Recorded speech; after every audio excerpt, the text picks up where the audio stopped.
Hey everyone, welcome back to the channel. It's Brandon LaRoque here. I'm going to try to speak up a little because I know some people said they had some trouble hearing me on some of the videos. Just to let you guys know, I did order a microphone. I'm hoping it'll be here tomorrow. I don't know if it'll be here in time for me to do the next video, but I will be getting a microphone and that should help some. First of all, it's October 21st. It's a beautiful day in Raleigh, North Carolina. I'm sitting out by the lake. I just got done doing an interview with Efani Business. That interview should be coming out in probably about between the next 3 to 5 days. Sat there to talk to the guy for about an hour and a half. Really nice guy, very smart guy. And I'll tell you guys a little about Efani on another video. But the video will probably only be like about 10 to 15 minutes long. But it was great talking to the guy, and he had a lot of recommendations for me. And very smart guy in the industry. So check out Efani, E-F-A-N-I, on YouTube if you can. I'll actually put a link down in my description. A couple of things I wanted to talk to you guys about crypto. First of all, I want to talk a little bit about building my YouTube channel. I heard that there's a lot of people down in the comments that there's a bunch of scammers in there. Listen, I can't even see the scammers. So I'm trying to comment to people because I feel like if you take time to comment to me, I want you to know that I read the comment and I'm commenting back to as many people as possible. But watch out for the scammers, because I'm not asking for any money or anything. So please don't send any money to these people, and be careful with the scammers. But I appreciate you guys commenting, liking, sharing, and subscribing. It really helps build the channel. We're growing so fast. I mean, I know as my story dies down and the hype around it dies down, the channel will grow a little slower, but that's fine. I mean, I didn't do this to do a YouTube channel. I'm just trying to take the lemons I was given and turn them into lemonade. So I know a lot of people have been out there wanting to donate to me, and I still just don't feel comfortable with that. I feel more like the best donation you can give me is like, sharing, and subscribing in the video. I kind of think of it as the theory is like, if you give me a donation, that's a fish and I can only eat for a day. But if I can build this YouTube channel, I can, maybe I can make some money off this YouTube channel and build my crypto back up, or build my net worth back up, or build my metals back up, whatever it is. And that's like teaching me to fish for life. So I'd appreciate it if you guys would do that. Okay, a couple of things to talk about. I saw a video last night by a guy named Scrilla, C-Y-B-E-R, Scrilla, S-C-R-I-L-L-I-A. You guys should check him out on YouTube. He is awesome. I mean, this guy knows what he's talking about. First of all, high energy, great. Just seems like a nice, genuine person too. And check him out, because he brought up he really knew what he was talking about when it came to wallets and stuff. He was talking about how talks about cold wallets, and about how some cold wallets have like apps like I had with my EliPal that I downloaded, that was actually a portal. It's a portal to my cold wallet. But then what happens is sometimes they have companion apps, and that companion app is not a portal to your wallet. That's what makes the hot wallet, if I'm explaining that correctly. Anyway, you guys should check him out, because that was really interesting. Another thing he talked about was how the cold wallet I purchased, the EliPal cold wallet I purchased, was called an air-gapped wallet. It means you don't plug it directly into an outlet. It kind of has like this connection that you connect to, and you plug into the connection, and then it's like a magnet that connects to your cold wallet. Because even though your wallet's cold, people can hack you even through like your plugs and stuff like that. It's crazy. I was talking to that guy from Efani. He was even talking about the exact same thing. And he talks about how air-gapped wallets, they're good. It's just there's a bad thing that can happen with them. They're more confusing to people in crypto, just like it was confusing to me. I just don't understand it. It's like when I bought the EliPal, not only did I have to buy the EliPal, I had to go buy a little SD card, those little teeny cards. I mean, for anybody my age, you probably know how I feel about this kind of stuff. I don't understand it all. They're these little teeny like micro cards, and I had to buy one. Then I had to get on the internet and format it. And you got to be careful, because I think if you format it wrong, you could actually like they could actually hack into that too. And then you had to take that microchip out of your computer, or micro SD card, and then stick it into the wallet, or stick it into the air gap piece of the wallet. It was really, really confusing, but I know a lot of people don't understand what I'm talking about, but these are things to think about when you're purchasing stuff. And if you go over to Scrilla, check him out. He knows, he talks about all this stuff, and he knows better what he's talking about than I do. If you go over there, please just tell him that I sent you over there. Please just, type in his comments, Brandon sent us, or something like that. I'd appreciate that. Another thing he brought up, which I thought was really interesting, is he had mentioned about some of the big hacks that happened. And one of them he mentioned was, it's from a while back, I mean, it's probably like 5 or 10 years ago, but that the CEO of a company called Bybit had been hacked. Well, I don't think he got hacked, but he was sending $1.5 billion worth of crypto to somewhere, and he did something wrong, and the crypto was lost. And that's the CEO of a crypto company. Just think about that. If these people are having trouble, like him and Chris Larson getting hacked and other people like that, how are people like us supposed to understand this? So they've really got to make crypto much easier for people. That's about it for that, but for the Scrilla stuff.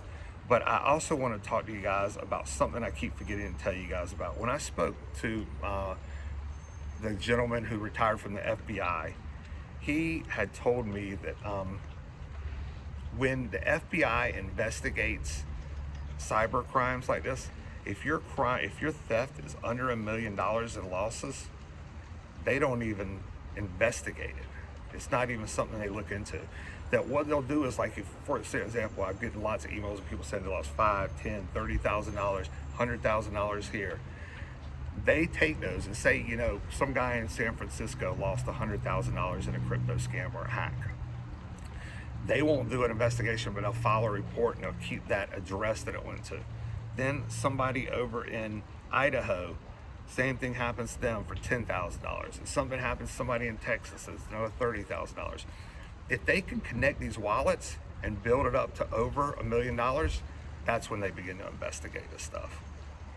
So that's just something to keep in mind. If this happens to you, still put in the IC3 report, because connecting this stuff, even though it may not help you, it may help somebody else. But you know what? That person, somebody else may be filing that report, and it could help you one day. I mean, I don't think I'm getting any of my money back. I mean, any of my crypto back, but it's good to spread the word on this stuff. Another thing I wanted to talk to you guys about was, if any of you guys have an EliPal wallet that are watching this video right now, go look at your EliPal wallet and tell me what color your screen is. If anybody has an orange screen, please, please, please, please, please watch all my videos. Please watch my videos, because that means you have a hot wallet. So I just wanted to make sure that was brought up.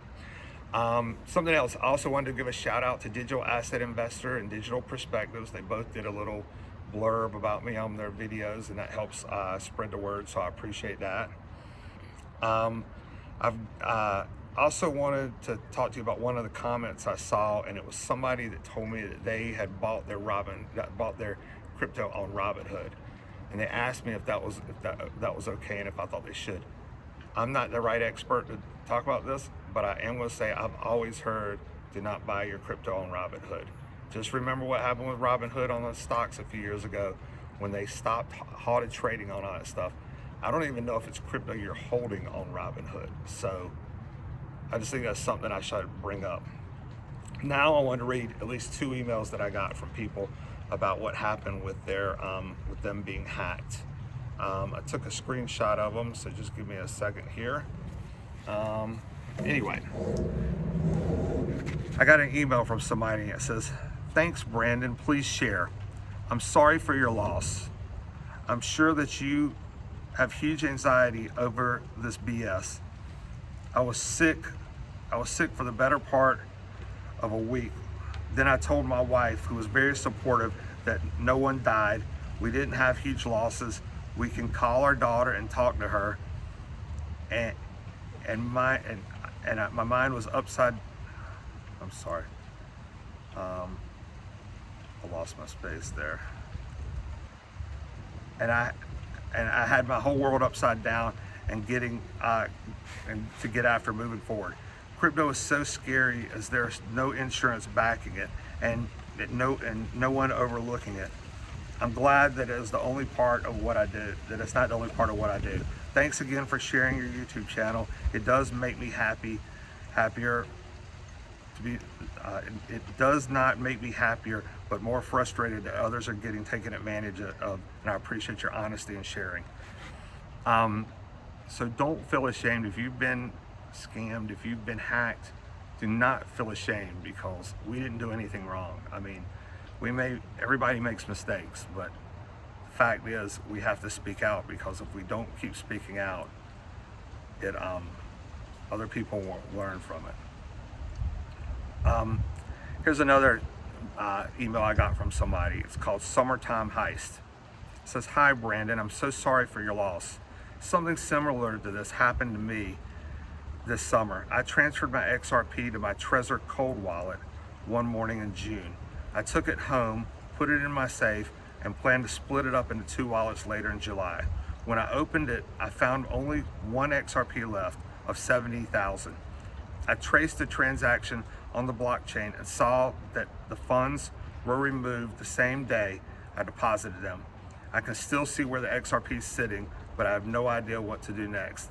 No one has ever had access to my seed phrases, identical to me. I can see my XRP. I reached out to a friend in the FBI, and he advised me to file an IC3 report, which I did, but I haven't heard anything back. I also filed a report with my local police department, but they don't have a cyber unit. When I called the FBI to check for an update, they said my report is still in queue and that I will need to wait. I also consulted a forensic accountant who confirmed the movement of the funds. Interestingly, he said the person responsible doesn't seem very sophisticated. He even left personal information linked to the wallet that received the transfer. The accountant mentioned that with a warrant, I could likely identify the individual. That's why I was hoping to hear back from the FBI regarding the IC3 point. At this point, I'm at a loss of what to do next. It's just heartbreaking. Very similar to my story. One last email I wanted to tell you guys about. "Hi Brandon, I just wanted to reach out after hearing about what happened with your XRP. I know firsthand how gut-wrenching that is. Over the years, I have had roughly $344,000 stolen from me in similar crypto-related thefts and frauds. It's not just the financial loss, it's the feeling of violation and the frustration that comes with realizing how vulnerable even the most cautious among us can be. I wanted you to know you're not alone in this. I live near me, and I've been through the same process of trying to track, recover, and learn what's happened. If you ever wanted to compare notes or talk, I'll be glad to talk to you. The space can be brutal at times, but it's also full of resilient people who don't quit after being knocked down. You strike me as one of those. You can recover from this and will." That was really nice, really nice email. I appreciate that. If you guys have any stories like this, I'd appreciate if you'd share them with me, because it's happened to a lot more of us than we know, and the numbers are mind-boggling. Anyway, I just wanted to wrap up by telling a couple of things. First of all, one is I'm seeing a common denominator here, and a lot of these crypto hacks seem to come from Southeast Asia. And the other thing is I'm starting to see is that a lot of us who have been hacked or scammed are embarrassed or ashamed, and we shouldn't be. It's hard to say, but we shouldn't be. I mean, I'm not ashamed for myself. I'm ashamed of what I did to my wife, you know. But the fact is we can all, work together and share our stories and share our solutions. And I'm trying to research some wallets and see what's safe and what's not safe, because a lot of people are asking me for these things, but I'm not the right person to ask right now. I'm just a person who lost a lot of money, and I want to share my story, and I want to share what I learned, and I'm going to be talking about other things, not just crypto, because sometimes I just have to get my mind off of crypto. I mean, it's hard to sit there and watch, and I want XRP to go up. It should. There's a reason I invested so much money into it, because I believe in it, and I believe in the XRP army out there, and I just wanted everybody to know that. So anyway, if you guys wouldn't mind, please keep sharing and subscribing, sharing this in your groups. And my videos will get better. I'm still learning. I'm trying to get more organized. If you have any suggestions, please send me an email or write it in the comments. And if you have a story about something that happened to you or a friend, please send that also. And I will talk to you guys very soon. And thanks for tuning in. Take care.